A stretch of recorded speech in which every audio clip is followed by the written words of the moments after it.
Meus queridos amigos, 10º encontro já do nosso grupo de estudos em processo coletivo, intervenções supervenientes no processo coletivo. Item 1 do caderno aqui embaixo, intervenções supervenientes no processo coletivo. Quando se fala em intervenções supervenientes, nós devemos pensar em duas grandes situações. Letra A, intervenção de terceiro, e letra B, litisconsórcio superveniente. Comecemos pela intervenção de terceiro. Não há vedações legais, ou não parece haver vedações legais, nem jurídicas, para as intervenções de terceiro típicas no processo coletivo. Na verdade, juridicamente, só uma intervenção de terceiro é materialmente impossível de acontecer no processo coletivo, e a doutrina já falava isso no CPC de 73. Essa intervenção impossível no processo coletivo é justamente a oposição. A oposição depende de um terceiro que se diz titular do direito discutido na coisa. Por isso, é impossível a oposição em sede de ação coletiva. Em tese, estão liberadas as intervenções de terceiros no processo coletivo. Só não pode oposição, por uma impossibilidade até lógica. Mas no mandado de segurança, individual ou coletivo, tanto faz, não cabe nenhuma hipótese de intervenção de terceiro. E não é porque o MS é uma ação coletiva, é porque é mandado de segurança, simples assim. E sobre intervenções de terceiro nas ações coletivas, eu recomendei 2 textos, basta clicar aí no caderno. Letra B, litisconsórcio superveniente. É justamente aqui que residem os grandes problemas, a gente vai ver isso com calma. Item 2 do caderno aqui embaixo, ingresso no processo de colegitimado ativo. A legitimidade ativa na ação coletiva é concorrente disjuntiva. Mais de um legitimado, basta a presença de um. Essa é a ideia. Se começar com um legitimado, tudo bem. Mas aquele que poderia ter sido autor pode entrar no processo durante o seu trâmite? O artigo 5º, parágrafo 2º da Lei de Ação Civil Pública fala que o poder público e as associações legitimadas podem ingressar no processo coletivo. O professor Daniel Maria Assumpção Neves entende que esse dispositivo aí merece uma interpretação extensiva, de modo que todos aqueles que poderiam ser autores e não foram serão admitidos no processo. Olha o que fala o artigo 5º. Tem legitimidade para propor a ação principal e a ação cautelar, e aí vem o parágrafo 2º. Fica facultado ao poder público e a outras associações legitimadas nos termos deste artigo habilitar-se como litisconsortes de qualquer das partes. Veja você que me assiste que o dispositivo fala em litisconsortes ulteriores. Os colegitimados serão admitidos como litisconsortes ulteriores, tá? Não tenha dúvida também que esse litisconsórcio é facultativo, tanto que o próprio texto legal fala em faculdade. O STJ proíbe também o litisconsórcio ulterior facultativo, sob a alegação de que ele viola o princípio do juízo natural. Mas ele próprio, o STJ, fala em salva a hipótese de expressa previsão legal. E o artigo 5º, parágrafo 2º da Lei de Ação Civil Pública é justamente essa exceção legal. E aí eu pergunto, né, mas será que isso é mesmo um litisconsórcio ulterior? Nós temos 3 correntes sobre isso e eu até recomendei 2 textos doutrinários para você aprofundar o seu estudo aí, basta clicar nos links. Vamos lá, vamos fazer um estudo dessas 3 correntes. Primeira corrente é do professor Marcelo Abelha Rodrigues. Para ele, é um litisconsórcio ulterior. Segunda corrente, Nelson Nery Jr. Para ele, é uma hipótese de assistência litisconsorcial, porque o colegitimado não fará pedidos. Se ele entra depois, o pedido está feito. Em tese, é a estabilização. Pelo menos era a posição do Nelson Nery ao tempo do CPC de 73. Terceira corrente, Hugo Nigro Mazzilli, Rodolfo de Camargo Mancuso, Ricardo Barros Leonel, ou melhor, Ricardo de Barros Leonel, José Marcelo Vigliar e outros autores. É amplamente majoritária, tanto que foi muito mais fácil encontrar autores nesse sentido. Essa corrente diz, essa terceira corrente, que é majoritária, diz que se o terceiro fizer pedido, será caso de litisconsórcio ulterior. Mas se o terceiro ingressar e não fizer pedido, ele será um assistente litisconsorcial. Nem sempre o terceiro tem essa opção, no entanto.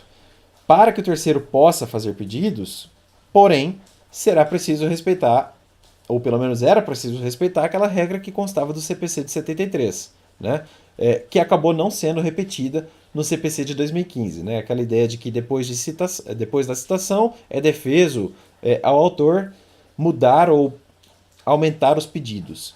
Isso não consta do CPC de 2015, há muita discussão doutrinária e parece prevalecer em sede doutrinária que basta respeitar o contraditório, né? Vale para o terceiro a ideia de estabilização subjetiva do processo.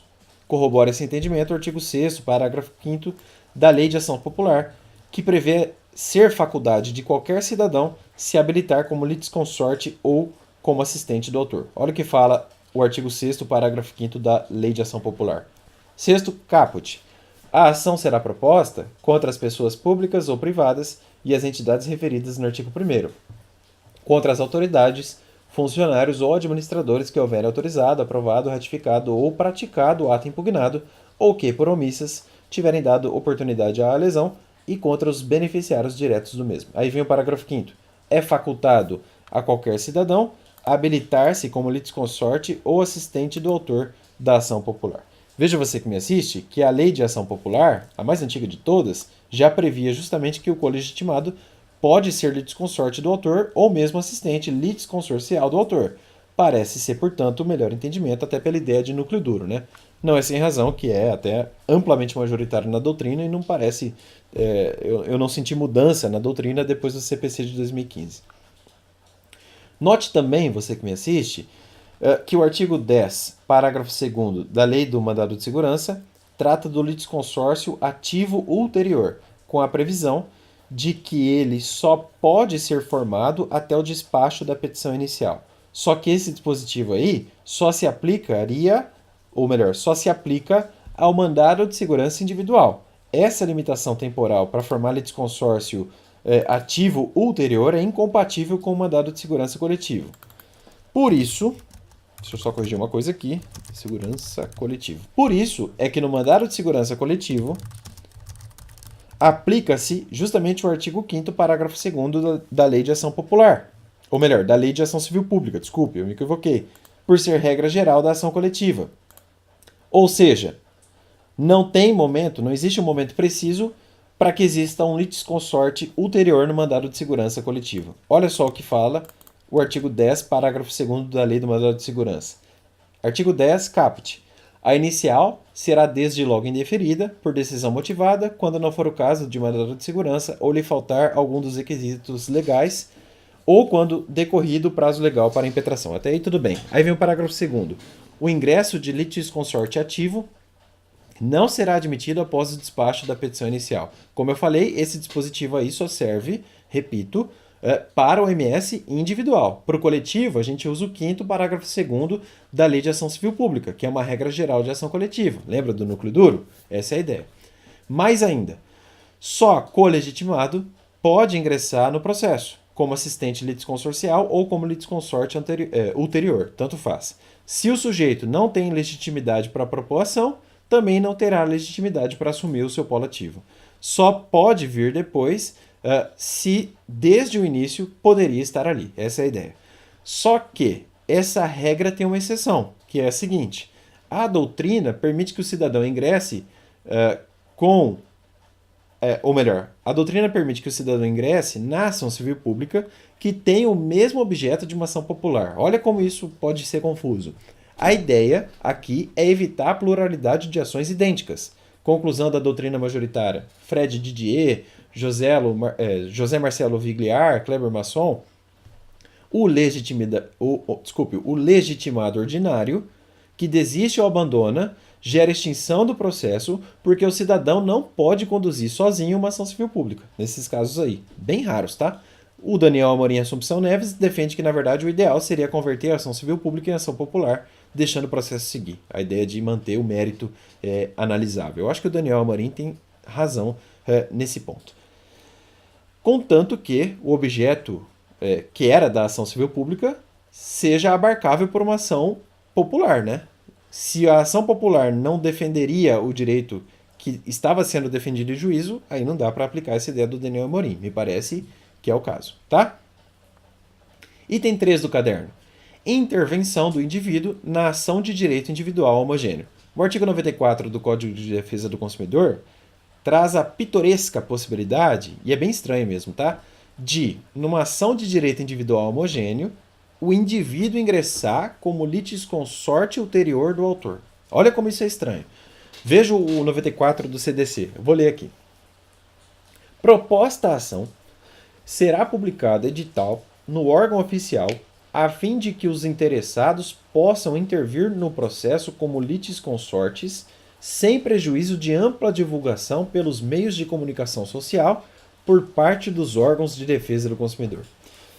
A doutrina critica muito esse dispositivo e até para ponderações mais específicas eu mencionei um texto que está aí no caderno, basta clicar.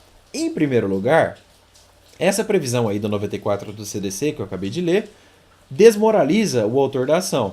Ora, se ele ingressou na ação é porque não confiou no autor dela. Em segundo lugar, o dispositivo confunde tutela coletiva com tutela individual, um direito individual tutelado pelo microsistema contra um indivíduo entrando no processo de microsistema coletivo. Finalmente, e essa é a maior crítica, se todos os indivíduos resolvessem participar da ação coletiva, ela acabaria ficando ficando inviável. Né? Seria impossível, na prática, tocar isso adiante. De modo que uma intervenção em massa tornaria o processo coletivo extremamente dificultoso. Talvez, dá para solucionar isso com o parágrafo 1º do artigo 113 do CPC de 2015, né? Mas o litisconsórcio multitudinário, nesse caso aí, viola o princípio da isonomia. Não? Por que meia dúzia que entrou antes não vai poder participar e aqueles que entraram depois não vão poder participar? Não faz o menor sentido, né? O ideal, na verdade, seria acabar com o 94 do CDC. Eu já vi o Daniel Amarim Assumpção Neves defendendo claramente essa ideia. Olha, de novo que fala o 94 do CDC. Eu vou ler de novo, porque ele é bem estranho. E eu nunca vi usar, tá? Mas vamos lá. Proposta a ação será publicado edital no órgão oficial, então publica um editalzinho lá no órgão oficial, a fim de que os interessados possam intervir no processo como litisconsortes. Você imagina, tem milhares e milhares de ações, né? Imagina só os interessados intervindo como litisconsortes. Um litisconsórcio de 1000 pessoas, não dá, né? Sem prejuízo de ampla divulgação pelos meios de comunicação social por parte dos órgãos de defesa do consumidor. Esse dispositivo é muito criticado. Repito, eu coloquei um texto aí com ponderações sobre o 94 do CDC. Vale a pena clicar e dar uma lida. Pessoal, esse foi o 10º encontro. Eu volto no 11º encontro falando de relações entre ações coletivas, né? Como é que funciona quando você tem várias ações coletivas sobre o mesmo tema. Até mais, pessoal.